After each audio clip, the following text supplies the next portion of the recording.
अभी जो हमारे मुल्क के साथ अलमिया है वो ये है कि यहाँ पे डेमोक्रेसी प्रिवेल कर ही नहीं सकी और ना अभी करती हुई नजर आ रही है। यहाँ पे दो व्यू पॉइंट्स होते हैं डॉक्टर साहब। मैं पार्टी बेस्ड बात नहीं करता, मैं अबव द पॉलिटिक्स बात करता हूँ। आज के सेटअप को लोग कहते हैं कि ये सपोर्टेड बाय एस्टेब्लिशमेंट है। ठीक कह रहे होंगे, उनकी अपने एनालिसिस है, उनकी अपनी सोच है और ज़ाहिर है कोई ना कोई आंकड़े जुड़ते हैं तो लोग कोई ना कोई अपनी फाइंडिंग देते हैं और कुछ चीज़ें नज़र आ रही होती हैं। आज से पहले 2013 में जो गवर्नमेंट थी उस वक़्त लोग कह रहे थे कि इस वक़्त ये गवर्नमेंट एस्टेब्लिशमेंट से टकरा रही है और इसको वो पंजाबी में कहते हैं इसकी मंजी पीढ़ी ठोकने की तैयारी शुरू हो चुकी है। और वो 2013 से चलते-चलते उनके मुताबिक उस पार्टी और उसके फॉलोअर्स के मुताबिक और उसके लाइक माइंडेड एनालिस्ट के मुताबिक उनकी मंजी पीढ़ी ठोक दी गई 2018 के इलेक्शन में, बकौल हम्म। उनके। अच्छा, अब ये खिलवाड़ अगर हम पीछे जाएँगे तो हर 2.5 साल, 5 साल, साढ़े 7 साल, 10 साल में ये आपको नज़र आएगी। मेरा जो नुक्ता मैंने आपके सामने रखा, 2014 के बाद जो दो मेजर चेंजेस हुई हैं, यूनिपोलर से मल्टीपोलर वर्ल्ड की तरफ आ गया, हमारी खारजा पॉलिसी अडेप्ट नहीं कर बहुत सकी हम। बड़ी चेंज, बहुत बड़ी चेंज। मेजर चेंज आई, कहीं हमारी खारजा पॉलिसी में, कहीं हमारी टेक्नोक्रेट्स और ये जो इस्लामाबाद के रंग बिरंगे जो क्या ग्रुप्स हैं, ये क्या कहते हैं जी उन्हें, थिंक टैंक्स जो बने हुए हैं, कहीं ये डिस्कशन नहीं हुई कि ये मेजर चेंज आई है, ये शिफ्ट कैसे एब्जॉर्ब करनी है। 2014 में आपने सी पैक स्टार्ट किया, goes down the train, right.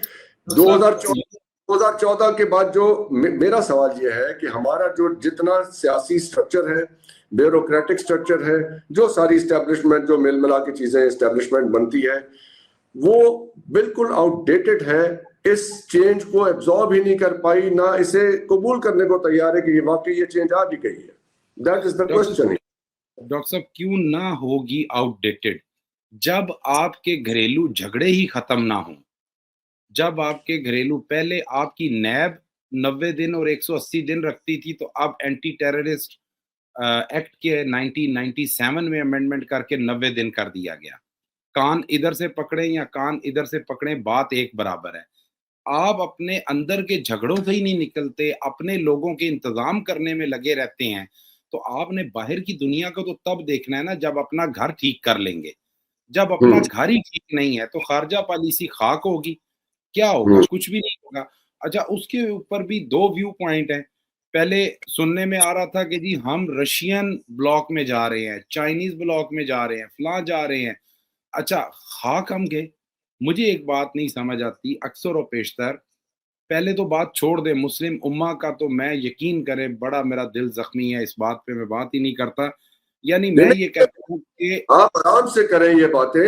मुस्लिम हाँ, उम्मा की तो प्रोटेक्शन आपके आइन में मौजूद है, जिनको आप जी, ब्रदरली मुस्लिम कंट्रीज कहते हैं, उनके बारे में आप क्रिटिकल भी नहीं हो सकते, इसलिए नहीं कि हो वो सकता। आपका आइन प्रोटेक्ट करता है, चाहे वो आपका गला घोट दें वो ब्रदर। डॉक्टर साहब, मैं आपको एक चीज बताऊं कि आप ये देखें अपना, यानी ये जो सूरत हाल बनी है ना हमारे मुल्क में, जो आज हम फेस कर रहे हैं, हम ग्लोबली आइसोलेट हुए हैं, माजी में भी हुए हैं कई दफा, अभी भी रहे हैं।